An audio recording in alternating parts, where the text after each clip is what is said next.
예, 안녕하십니까. 예, 오늘 날씨가 상당히 조금 흐리네요. 현재 지금 동영상 수업 제작은 5월 11일 시간 현재 날씨가 흐리고 오전에는 비가 오고 있습니다. 다들 코로나 때문에 걱정이 많으실 겁니다. 네, 이게 그래도 지나가는 것은 다 지나가기 마련되어 있죠. 다들 코로나 조심하시고 건강 유념하시고요.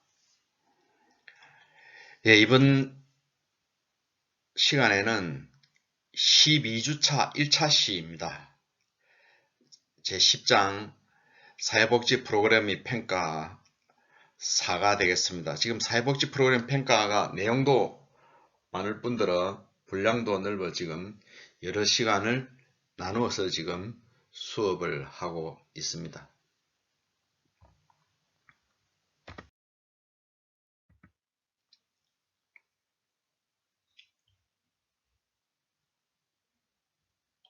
예, 목차가 나오고 있죠. 1, 2, 3 순서는 다 지난 3시간에 했고요. 이번 시간에는 프로그램 평가의 유형을 가지고 어떤 것이 있는 건지 한번 살펴보도록 하겠습니다. 예, 늘 있듯이 학습 목표입니다.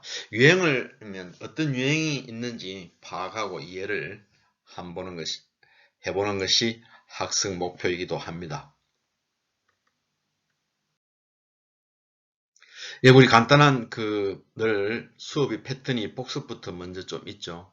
예, 프로그램 평가 제일 첫째 시간에 프로그램 평가를 거의 개관 아웃라인을 볼 때 프로그램 개발의 마지막 단계로 우리가 배워왔죠. 그리고 평가자의 어떤 책무성이 있는 평가가 재고를 높이는 책무성 평가의 재고를 높이는 즉 그리 하기 위해서는 자율성도 좀 부여되어야 되고 평가자의 전문성도 좀 있어야 되죠. 그 다음 프로그램 평가의 개념을 보죠. 어떤 초기 기획부터 마지막 성과, 그 다음 활동까지 했어요. 체계적으로 가치를 판단하는 것이 프로그램 평가의 개념이라고 얘기했습니다. 모든 활동들의 가치 판단하는 거죠. 평가를. 어떤 가치가 있었는지를 평가하는 것입니다. 자, 평가 이후로는 우리가 프로그램 질도 높이고, 재정 지원 기관들의 어떤 자기들 요구하는 것도 하고, 프로그램 마케팅도 하기 위해서 한다고 배웠습니다. 그 다음 프로그램 평가의 평가가 과연 그럼 무엇이라 이런 것도 우리 배웠죠. 우리가 각 시설에서 또는 기관에서 프로그램을 효율성과 효과성을 철저하게 비판적으로 검토하는 과정이 프로그램 평가라고 우리가 결론을 낸 바 있습니다. 자, 프로그램 평가의 우리 목적도 배웠는데요. 복지 조직들의 책무성을 이행하게 하는 목적으로 그 프로그램들을 평가하게 되죠.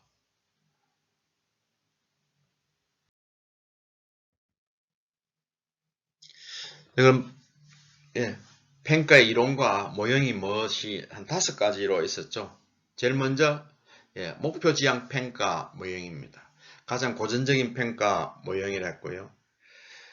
프로그램 목표와 그 참여자들 간의 실제적으로 성취 수준을 비교해보고 활동한 그런 게 목표 지향 평가 모형인데요. 주로 목표가 세분화 되어야 된다고 말씀을 드렸습니다. 그 다음에 관리 지형 평가 목표죠. 이거는 CIPP라고 4가지 말씀을 드렸는데 상황 평가, 투입 평가, 과정 평가, 산출 평가의 영어의 알파벳을 따서 CIPP로 이렇게 되어 있죠.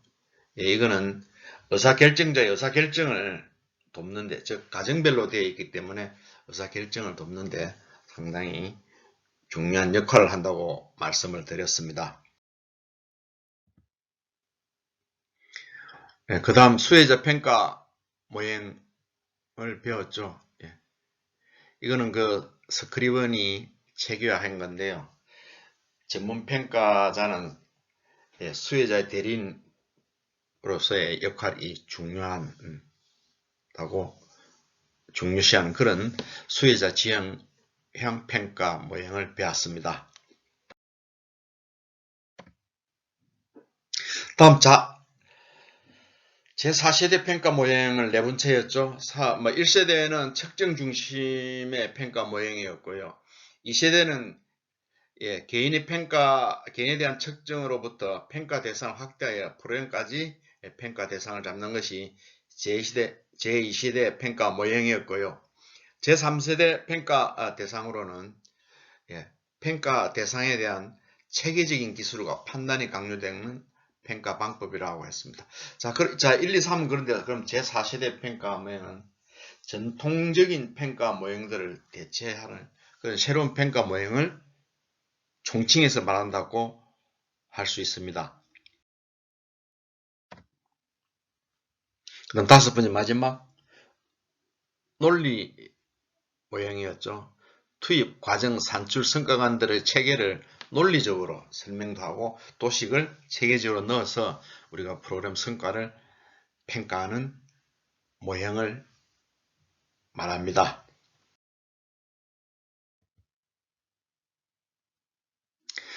다음 세 번째 시간에는 평가 도구의 조건들을 우리가 배웠죠. 타당도, 그 다음 신뢰도, 객관도, 신용도 이렇게 배웠는데요. 먼저 타당도라는 것은 측정하려는 내용이나 대상 그 자체를 얼마나 충실하게 측정하는 것 정도를 말했는데, 내용 타당도 주로 전문가 판단에 기초를 해서 한다고 그랬죠. 다음 기준 타당도, 내용 타당도, 즉 전문가 기준을 판단하다 보면 너무 전문적으로 현실을 조금 무시할 수 있는, 현실을 조금 더한 시, 그런 너무 전문가적 이론에 치우다 보면 현실이 조금 소홀되는 부분들을 커버해서 한다고 말씀을 드리고요. 다음 구성타당도가 있었습니다. 다음 신뢰도라는 게 있었죠. 이거는 측정 대상, 즉 평가 측정 대상을 일관성 있게 측정하는, 어느 정도 측정하는, 일관성 있게 측정하는 그 정도를 우리가 신뢰도라고 이야기를 했습니다. 그 신뢰도 방법에는 검사, 또 재검사, 동일 대상, 동일 측정 도구, 일정 시간 간격으로 또 검사, 또 재검사, 이래서 서로 그 값을 비교해 보는 것이 검사, 재검사 방법이었죠. 다음 반분법. 하나의 측정 도구로 제가 지난 시간에 말씀드렸듯이 설문조사, 평가할 때 설문조사를 한다면 설문조사를 둘로 나누어 가지고 동일한 대상에 대한 해보는, 동일 시간 각각 측정값을 서로 비교해서 신뢰도를 확인하는 방법이었죠. 다음 유사양식법도 있었고요. 내적 일관성 분석법, 가장 많이 쓰인다 했죠. 여기에는 어떤 신뢰도 계수를 산출해서 한다고 했습니다. 그 신뢰도 계수의 이름이 크롬바흐 알파 계수라고 우리가 이야기했죠. 0에서 최고가 1까지의 값인데요. 0.6부터 8까지쯤 되면 신뢰도가 높은 그런 개수가 되겠습니다.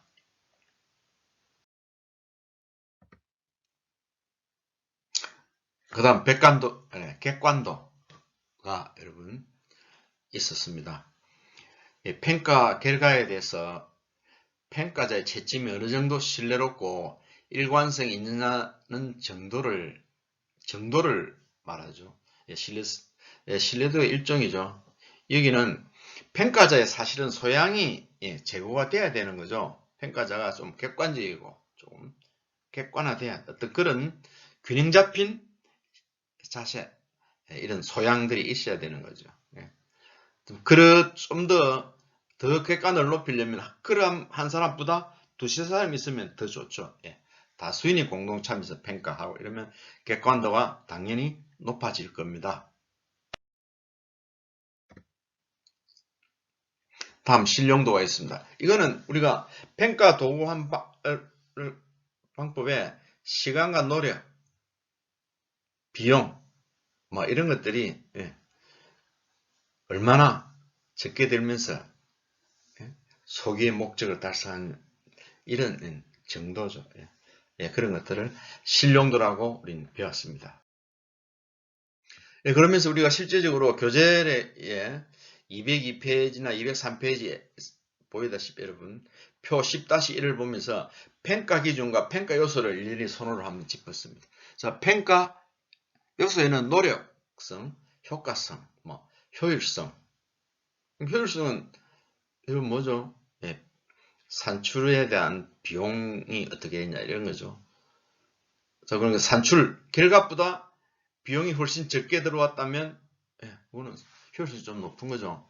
그 다음에 역량, 품질, 프로그램 전문성인데요. 전문가가 관여했냐, 전문가가 많을수록 관여하는 사람이 많을수록 좀 더 프로그램 사회에 미친 영향이 좀 더 낮을 거고 품질이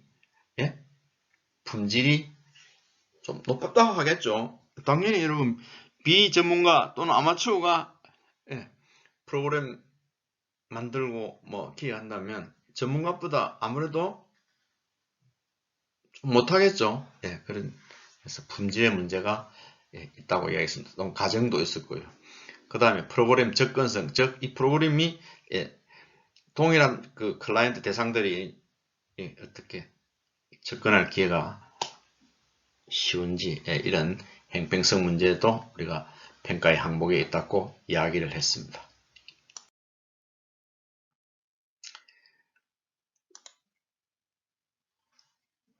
이젠 앞에 것은 약간의 여러분들이 이해를 돕기 위해서 지난 그 프로그램 평가에 했던 세션을 했던 것을 간단하게 요약해서 말씀을 드리고요. 이번 시간에는 본격적으로 수업할 프로그램 평가의 유행이 되겠습니다.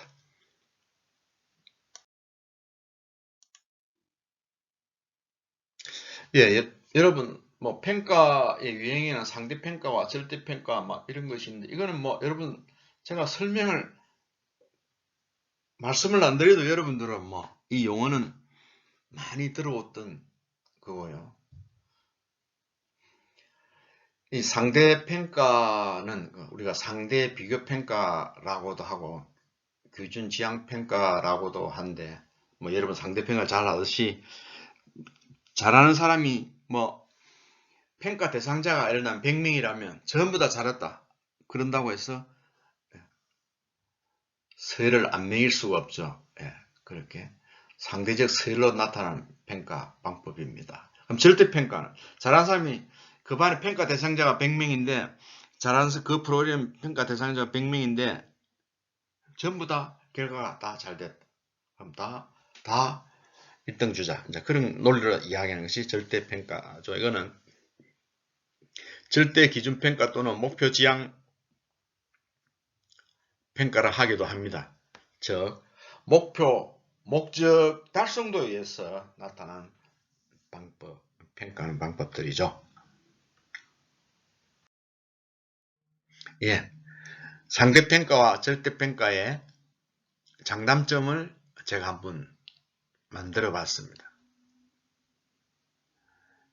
좌에서 우로 오는 상대평가, 그 다음 절대평가가 위에서 아래오는 장점, 단점 이렇게 구분돼서 만들어져 있는데 상대평가의 장점을 한번 볼까요? 참여자들의 개인차 변별이 용이하죠. 즉 그 평가가 서열화되다 보니까 예를 들면 평가에서 만점이 100점인데 그 다음에 최하점이 70점이다. 이러면 100점부터 70점 점수화돼서 상대적으로 서열이 매겨지기 때문에 개인차의 변별이 용이하다. 즉 개인차라는 이 용어는 교육학에서 온 용어입니다. 즉 우리가 교육을 받는 학생들이 어떤 개인적인 차이를 가지냐. 동일한 여러분들이 사람을 평가할 때 어떤 기억력에 있어가지고 어떤 사람은 기억력을 아주 잘하는 사람이 있고 나는 다른 건 잘하는데 기억력이 조금 잘 안 되는 사람 이런 것들 다 개인차죠. 종합력은 나는 있는데 기억력이 잘 안 된다. 나는 기억력이 좋은데 종합력이 잘 안 된다. 이런 그런 차이들을 우리가 개인차라 합니다. 자, 그다음 상대평가를 하다 보니까 평가자의 편견을 좀 배제할 수 있죠. 모두 예를 들면 안 좋게 점수가 평가를 한다든지 모두 좋게 할 수 없기 때문에 편견을 비교적 배제가 되겠습니다. 자, 외부에서 발생한 요소들에 의해서 동기부여가 도움이 좀 되는 거죠. 예를 들면 전체적으로 비교적 좀 평가 집단의 좀 성적이 전체적으로는 좀 떨어지나 그 안에서는 항상 1, 2, 3 등위에 나오는 서열이 나오기 때문에 동기부여가 도움이 좀 되는 편이죠. 자, 이게 그럼 상대평가는 그렇습니다. 자, 그다음 상대평가의 단점은요. 단점을 보면 첫 번째로 이게 목표를 모두 달성하면 모두 좋은 점수를 다 주겠다면 다들 관심도 많고 이럴 건데 이거 잘한 사람 못한 사람 어떻게 해도 서열화되기 때문에 목적과 목표의 달성에 그렇게 관심이 많지를 않게 됩니다. 즉 참여자의 서열이 확인되는 그런 거죠. 그 다음에 타 평가 집단의 비교가 조금 불가능합니다. 전체적으로 우리가 A 집단은 평가 대상 집단은 예를 들면 전체적으로 평가 의지라든지 또 어떤 목적 목표 조금 달성도에 미흡해서 전체적으로 좀 떨어지는 평가 대상이다. 또 B는 다들 열심이고 또 B 평가 집단 그룹 안에 있는 대상자 개개인들은 능력도 있고 예를 들면 열성적이다. 그렇지만 B에서도 서열이 1, 2, 3, 4 정해지기 때문에 결국 A 집단과 B 집단의 이 비교가 잘 안 되는 거죠. 결과는 점수화돼서 나오기 때문에 그렇습니다. 자, 그 다음에 진정한 평가가 조금 불가능하다는 거죠. 아까 이거는 2번하고 같은 게 맥락이 좀 될 수 있죠. A 그룹은 그저 그렇고 한 구성원들로 되어 있고 B 그룹은 예를 들면 아주 능력 있는 사람들로 구성되어 있다 하더라도 그럼 A와 B는 그래도 다 서열화해서 객관적이 아니라 서열화돼 가지고 1, 3, 4가 같이 다 나와 있는 거기 때문에 진정한 평가는 사실은 내용 질적으로는 평가가 좀 불가능한 부분들입니다. 그 다음에 네 번째는요. 상대평가의 단점 중 네 번째는 참여자들에게 간에 과도한 경쟁의식을 지나치게 조장하게 됩니다. 이거는 그럴 수밖에 없습니다. 여러분 다 똑같이 100점을 줘버릴 수 있는 절대평가 같으면 이런 건 아니지만 다 잘한다 하더라도 거기에서 서열이 1, 2, 3, 4 이런 식으로 서열화돼야 되기 때문에 당연히 경쟁의식은 초래하게 마련이죠.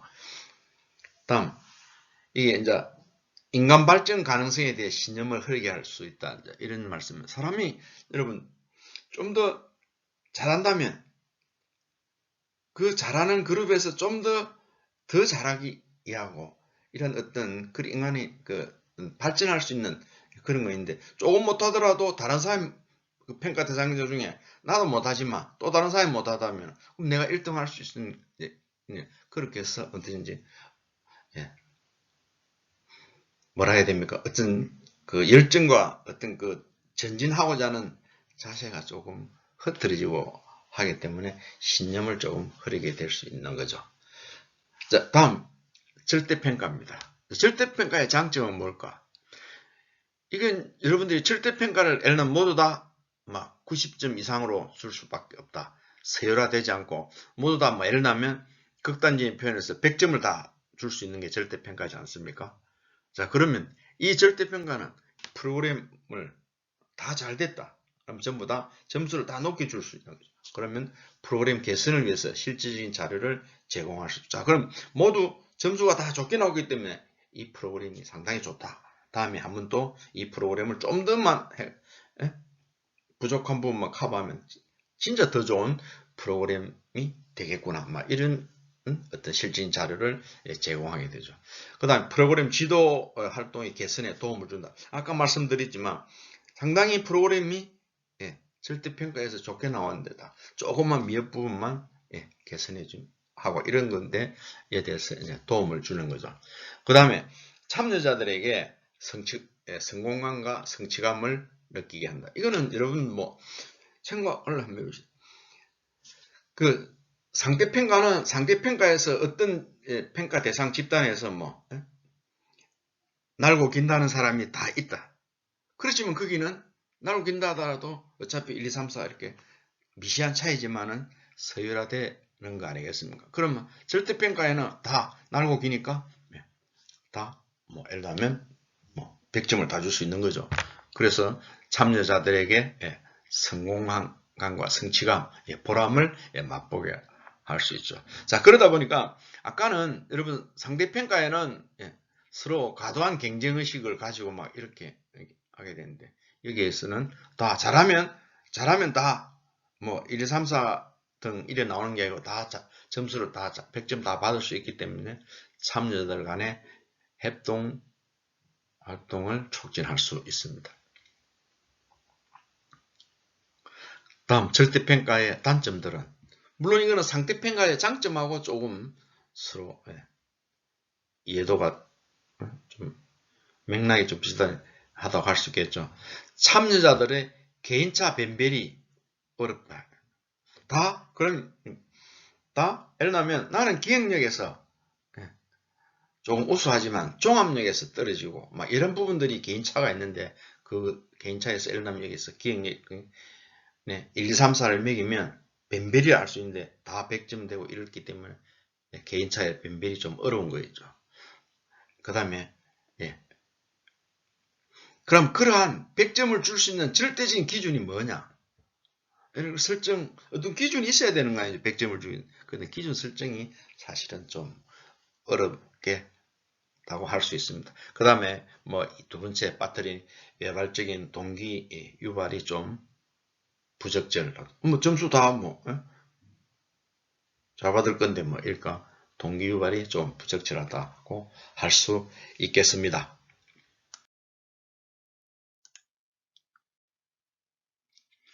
그 다음에 평가 프로그램 평가의 유형들인데요. 이게 뭐 여러분 화살표를 이렇게 간단하게 여러분 이해를 돕기 위해서 한 부분인데요. 요 다음 화면에서 1, 2, 3은 설명이 될 겁니다. 즉 1. 총괄 평가 조사 모형. 그 다음에 2. 행성 평가 조사 모델. 3. 세 번째 총괄 행성 혼합 모델. 이런 식으로 설명을 하도록 하겠습니다. 제일 1번 먼저 총괄 평가 조사 모형은요. 이건 그 목적 지향적인 평가라기도 합니다.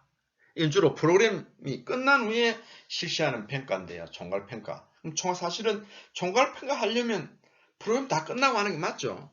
총괄적으로 평가를 하기 때문에 시차적으로는 사실은 종결을 후에 하는 게 맞습니다. 그럼 주로 뭘 평가를 하냐면 프로그램의 효과성과 효율성을 평가를 하는 거죠. 얼마만큼 효과, 즉 얼마만큼 목표 달성률이 나왔다 하는 식의 효과. 그 다음에 얼마만큼 비용을 인풋 투입했는데 그 비용에 대한 결과, 즉 아웃풋 산출량이 어떻게 나왔는가. 그러면 예를 들면 그렇게 해가지고 분자가 분모보다 훨씬 자꾸 많아지면 효율성이 높다고 이야기할 수 있는 그런 부분들이죠. 궁극적으로는 유사한 새로운 프로그램을 시작할 건지 인자 결국은 우리가 시행 후에 종결 후에 평가를 하기 때문에 효율성과 효과성을 평가를 곁들여서 시행 후에 하기 때문에 이 프로그램을 또 새롭게 유사하게 해서 다음에 또 할 건가 또 아니면 이것을 막 종결할 건가 이런 결정하는데 상당히 도움이 되는 그런 총괄 평가 조사 모형 모델이라 할 수 있습니다. 자, 그 다음에 그런데 이 총괄 평가에는 전제 조건이 있는데요. 사실은 총괄적으로 다 하다 보면 모든 직원들이 관여한 직원들이 우리 기관들의 어떤 노인복지기관이면 노인복지기관에 주어진 미션 즉 사명 그 다음에 그 세부 어떤 목표에 대해서 충분히 숙지를 하고 있는 상태에서 종결 후에 평가를 하는 거죠. 그럼 이런 숙지가 안 된 그러니까 기관의 사명이나 즉 미션이라든지 세부 목표가 숙지가 안 돼서 평가를 종결 후에 하기는 사실은 어렵습니다. 자, 그 다음에 효과성 또는 효율성 있게 목표 달성을 해왔는지를 알고 싶어 하는 것. 즉 아까 말한 이 총괄평가의 그 모델은 효율성과 효과성을 평가하는 한 방편이라고 했습니다. 그럼 이렇게 그걸 응용한다면 전제 조건을 한다면 목표 달성을 효과성 또는 효율성 있게 했는지를 알고 싶어 한다는 전제 조건이 있어야 이 모형을 도입해 쓸 수 있다 이런 거예요. 그러면 그렇게 이제 총괄평가를 다 하고 난 후에 그 결과가 나온다면 이 프로그램을 계속 합부로 할 것인가? 즉 내년에도 할 것인가? 아니면 내년에는 평가 결과가 좀 미흡하니까 좀 이 상태에서 좀 줄여서 규모를 줄여서 할 거니까. 아니면 아예 평가가 별로 결과가 안 좋으니까 효율성도 별로 없고 하니까 중단을 할 것인가. 확대 아니면 효과성이나 효율성이 좋아가지고 이 프로그램은 괜찮겠구나. 내년도는 더 확대해서 해보자. 이런 판단을 하려고 하는 어떤 그런 의식이 전제에 깔고 이 평가를 총괄평가를 조사 모델로 삼을 수 있는 거죠.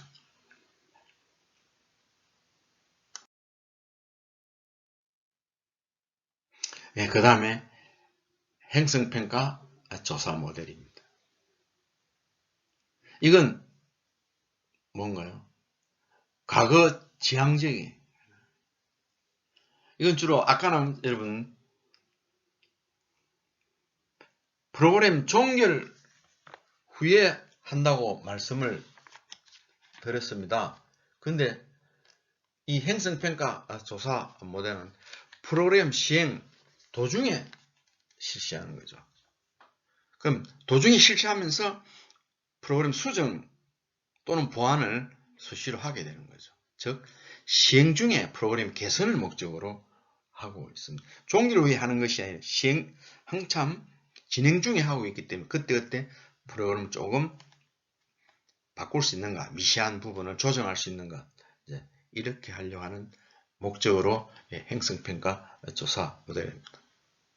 그리고 좀 더 지금 하고 있지만 지금보다는 좀 더 효율적으로 추진 전략을 마련할 수 있겠구나. 중간중간 시행 도중 프로그램 평가를 한다면. 자, 그러다 보니까 우리가 결국 이것도 궁극적으로는 중단, 축소, 유지, 확대 여부를 결정에 도움이 주는 것입니다. 아까 총괄평가 조사 모델과 궁극적으로는 다 비슷한 목표를 추구하는 것을 가지고 있는 것이죠.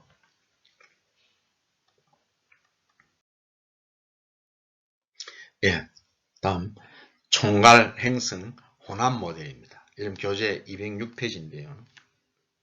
이건 개요를 간단하게 말씀을 드리면 시행 단계마다 나타나는 간단한 특성들이 있을 겁니다. 그런 문제들이나 특성이나 또 그에 따른 문제들이 나타날 때 적절히 융통성 있게 사용할 수 있는 모형인데요. 초기에는 신속한 피드백을 위해 행성평가 방법을 썼습니다만 종결 후에는 프로그램 성공 여부를 제공할 수 있는 총괄평가 방법을 사용하는 건데, 즉 뭡니까? 총괄행각 앞에 배운 총괄 방법과 두 번째 배운 행성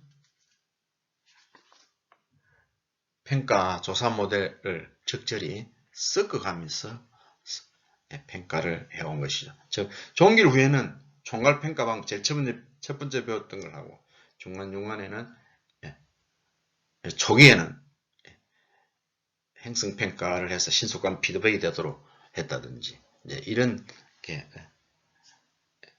프로그램이 원활한 진행을 위해서 평가 방법을 섞여가면서 평가를 해온 모델을 말합니다.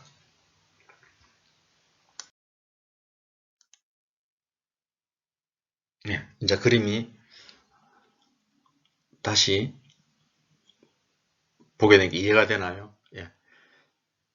총괄평가 조사 모형을 방법이 있고요. 그 다음에 행성평가 조사 모델 방법이 중간중간에 하는 행성평가 조사 모델이 방법이 있고요.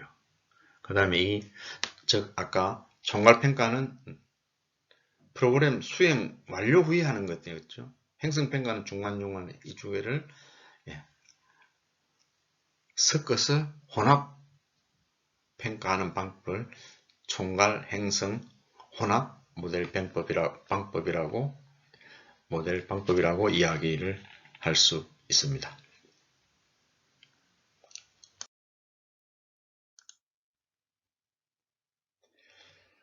그 다음에 효과성 평가와 효율성 평가인데 교재 206페이지입니다.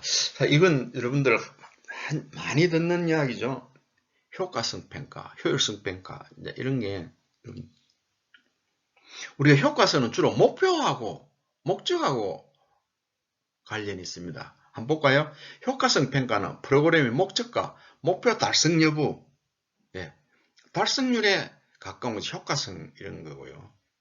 그 다음 효율성은요. 이거는 비용하고 그 비용을 얼마만큼 투입했는데 결과가 비용보다 많이 나왔느냐, 많이 나왔다 얼마만큼 나왔느냐 이렇게 보는 게 효율성입니다. 자, 그럼 효율성 평가를 한번 볼까요? 효과성 평가는 프로그램의 비용과 제가 말이 잘못됐네요. 효율성 평가는 프로그램의 비용과 성과를 대비시키면서 그 경제성, 즉 비용이 100이 들었다면 그 결과가 200에 나왔으면 효율성이 높은 거죠. 비용이 100을 들여서 결과가 100으로 나타났다면 효율성은 1입니다. 그런데 비용을 100을 투입해서 결과가 200이 나오면 효율성은 2인 거죠. 앞에 1보다 높은 거죠. 그래야 효율성 평가라고 할 수 있겠습니다. 이젠 자율학습 시간이네요. 거의 다 마칠 때가 다 된 것 같죠? 프로그램의 평가 절차가 우리 교재 207페이지, 211페이지쯤 걸쳐 있을 겁니다. 여러분들 이거를 좀 자율학습을 좀 해주시가지고요. 다음 시간에 수업이 원활히 될 수 있도록 부탁을 좀 드리겠습니다. 그렇게 페이지가 많지 않기 때문에 여러분 한눈으로 썩 읽어보고 꼼꼼하게 한번 읽어보시기를 바랍니다.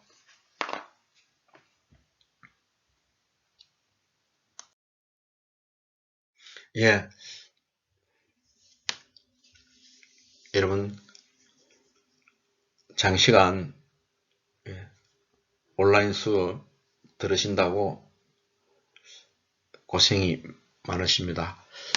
지금 이 수업을 들으신 분 중에 자기가 지난 주차에서 바쁘셔가지고 못 듣고 넘어가신 예, 분들 계시면 그 시간을 지금 다시 들어가 보시면 제가 시간을 좀 충분히 요번 주까지 들여놨습니다. 그래서 여러분 요번 주 입사까지 시간을 들을 수 있는 기간을 늘려놨기 때문에 예, 그 온라인 수강이 미결로 되어 있는 분은 예, 온라인 수강을 좀 해주시기를 바라고요. 날씨가 지금 흐리고 이러는데 다들 건강 조심하시기를 바랍니다. 다들 고생하셨습니다.